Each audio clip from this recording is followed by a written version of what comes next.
Bismillahirrahmanirrahim. Assalamualaikum warahmatullahi wabarakatuh. Sebelumnya Ibu ucapkan terima kasih kepada pemakalah dan anggota lokal 5B yang telah berpartisipasi dalam proses perkuliahan kita pada hari ini. Materi kita hari ini tentang identifikasi teknik-teknik konseling dan tahap-tahap konseling. Baiklah, di sini Ibu akan membahas tentang materi kita hari ini. Pertama, kita harus tahu dulu tentang apa itu teknik. Teknik merupakan cara yang dilakukan seseorang untuk mencapai suatu tujuan. Jadi teknik merupakan cara atau strategi yang digunakan seseorang untuk mencapai tujuan yang diinginkan atau yang telah ditetapkan. Berikutnya kita akan menjelaskan dulu tentang teknik konseling ya. Teknik konseling merupakan cara atau strategi yang digunakan oleh konselor dalam hubungan konseling untuk membantu klien mengembangkan diri dan mengentaskan masalah yang dihadapi klien. Jadi, teknik-teknik konseling sangat penting untuk mencapai tujuan dari proses konseling. Tanpa teknik, ya, maka proses konseling tidak akan berjalan dengan baik dan tidak akan mencapai tujuan yang diinginkan. Karena teknik-teknik konseling sangat penting sekali bagi konselor untuk mengentaskan masalah yang dimiliki oleh seorang klien. Karena tujuan dari proses konseling itu adalah terentasnya masalah yang dimiliki oleh seorang klien. Itu merupakan teknik-teknik konseling. Apa saja teknik-teknik konseling? Ya. Teknik konseling ini terbagi atas dua kategori. Pertama dikatakan dengan teknik umum, yang kedua ada dikatakan dengan teknik khusus. Teknik umum konseling merupakan teknik yang digunakan dalam mengembangkan proses konseling pada umumnya. Sementara teknik khusus konseling merupakan teknik yang digunakan secara spesifik untuk mengubah tingkah laku klien. Jadi teknik khusus digunakan untuk pengubahan tingkah laku pada diri seorang klien. Baiklah, kita akan jelaskan tentang apa saja teknik-teknik umum konseling. Teknik umum konseling pertama ada dikatakan dengan teknik penerimaan terhadap subjek yang akan dilayani. Kedua ada dikatakan dengan teknik sikap duduk dan juga jarak duduk ya. Yang harus diperhatikan oleh seorang konselor itu adalah sikap duduk konselor dan juga jarak duduk. Jarak duduk antara konselor dan klien itu adalah 80 sampai 100 cm. Ketiga ada dikatakan dengan kontak mata ya. Kontak mata antara konselor dan klien itu adalah kontak ukurannya adalah ukuran pas foto. Keempat ada dikatakan dengan kontak psikologis. Kelima ada dikatakan dengan ajakan untuk berbicara. Keenam ada dikatakan dengan 3M. 3M ini adalah mendengar, memahami, merespon ya. Mendengar dengan baik, memahami secara cermat, merespon secara tepat dan positif. Berikutnya ada dikatakan dengan keruntutan ya, atau dikatakan dengan beruntut ya. Atau juga bisa dikatakan dengan berkesinambungan. 8 ada dikatakan dengan teknik pertanyaan terbuka. 9 ada dikatakan dengan teknik penstrukturan. 10 ada dikatakan dengan teknik dorongan minimal. 11 ada dikatakan dengan refleksi ya. Teknik refleksi ini terbagi atas dua, refleksi isi dan juga refleksi perasaan. 12 ada dikatakan dengan teknik penafsiran. 13 ada dikatakan dengan teknik penyimpulan. 14 ada dikatakan dengan teknik peneguhan hasrat. 15 ada dikatakan dengan teknik strategi pemfrustasian. 15 ada dikatakan dengan teknik strategi tidak memaafkan klien. 17 teknik suasana diam. 18 teknik transparansi dan kontra transparansi. 19 teknik eksperiensial. 20 teknik asosiasi bebas, dan 21 teknik interpretasi pengalaman masa lalu. 22 teknik sentuhan jasmani, 23 penilaian, 24 pelaporan. Ke-24 teknik ini merupakan teknik umum dalam proses konseling. Berikutnya ada teknik khusus ya.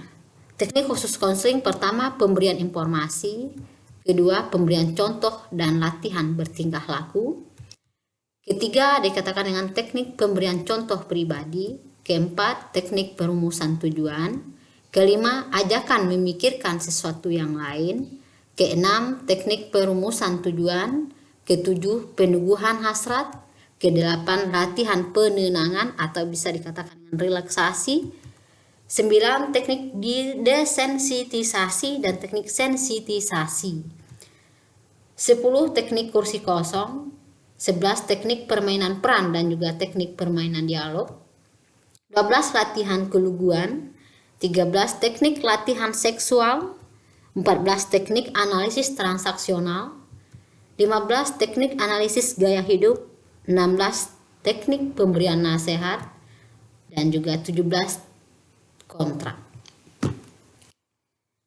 Dari 1 sampai 17 ini merupakan teknik khusus dalam proses konseling.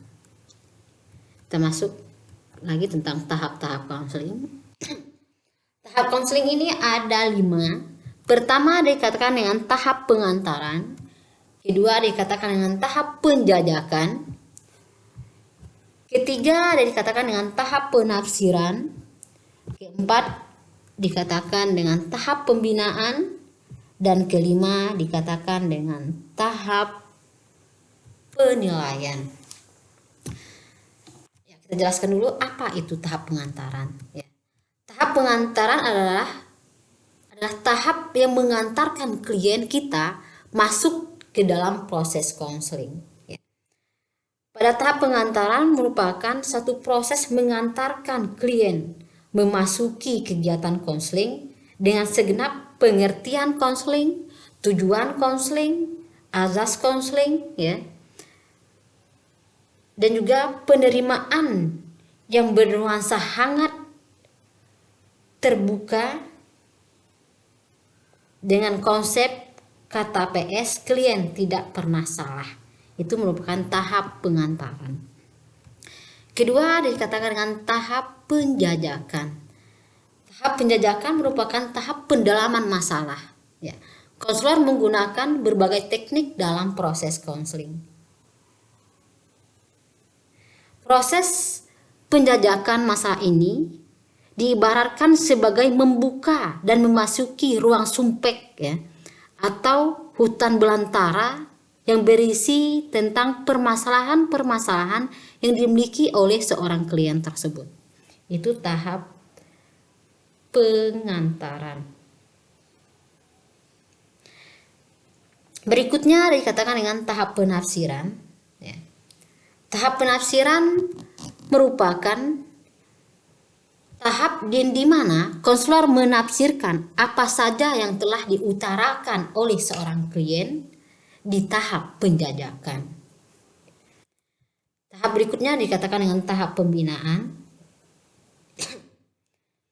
Tahap pembinaan adalah tahap proses konseling yang secara langsung menangani permasalahan yang dimiliki oleh seorang klien, ya, dengan menggunakan teknik-teknik konseling untuk membantu mengentaskan masalah yang dimiliki oleh seorang klien tersebut. Itu dikatakan dengan tahap pembinaan. Yang berikutnya dikatakan dengan tahap penilaian.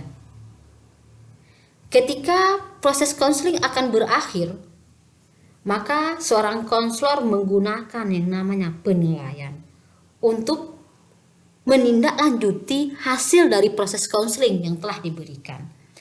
Tahap penilaian ini terbagi atas 3. Pertama ada dikatakan dengan Laisek, yang kedua dikatakan Laijapan, yang ketiga dikatakan dengan Laijapan. Laisek itu adalah penilaian segera. Setelah proses konseling itu dilaksanakan, langsung diberikan penilaian segera untuk mengetahui hasil dari proses konseling yang telah diberikan oleh seorang konselor. Berikutnya dikatakan dengan Laijapen atau penilaian jangka pendek. Dan ketiga dikatakan dengan Laijapan, penilaian jangka panjang. Ya. Jadi tahap-tahap konseling, ya, baik tahap pengantaran, tahap penjajakan, tahap penafsiran, tahap pembinaan, dan juga tahap penilaian, kesemuanya itu menggunakan teknik-teknik konseling dalam membantu klien mengentaskan masalah yang dimilikinya. Ya. Ini ada teknik memulai hubungan konseling, ya. Teknik memulai hubungan konseling pertama ada teknik menerima klien dengan konsep kata PS, klien tidak pernah salah, ya. Kedua ada teknik kehangatan, ketiga ada teknik keterbukaan, keempat ada teknik penerimaan yang positif dan penghargaan, kelima ada teknik jarak duduk antara konselor dan klien itu adalah 80 sampai 100 cm. Yang berikutnya ada teknik sikap duduk, ada teknik kontak mata, ya, ukuran pas foto. Berikutnya ada teknik ajakan terbuka untuk berbicara. Dan yang terakhir ada teknik penstrukturan. Penstrukturan di sini ada dua, ada penstrukturan penuh, ada penstrukturan sebagian. Yang dijelaskan di dalam penstrukturan ini, ya, yang harus saudara ketahui, pertama adalah tentang konsep konseling, tujuan konseling, dan juga azas konseling. Itu dijelaskan dalam penstrukturan. Dan juga di penstrukturan juga dijelaskan kontrak konseling. Berikutnya ada teknik dalam penjajakan masalah, ya. Teknik dalam penjajakan masalah pertama dikatakan yang teknik pertanyaan terbuka. Kedua ada 3M, mendengar, memahami, dan merespon. Ketiga ada teknik konfrontasi. Keempat ada teknik refleksi. Kelima ada teknik suasana diam. Keenam ada teknik kontak psikologis. Dan juga ada teknik dalam intervensi, ya. Teknik dalam intervensi ini pertama ada pemberian informasi, kedua ada pemberian nasihat, ketiga ada pemberian contoh, keempat ada teknik penafsiran, kelima ada teknik merumuskan tujuan, keenam ada teknik kursi kosong, ketujuh ada teknik relaksasi, keempat ada teknik berikutnya ada teknik desensitisasi. Itu saja teknik dalam intervensi, ya. Seandainya ada ingin ditanyakan silakan, yang bersangkutan dengan teknik-teknik konseling dan juga tahap-tahap konseling. Itu saja yang dapat Ibu sampaikan pada kesempatan ini. Wassalamualaikum warahmatullahi wabarakatuh.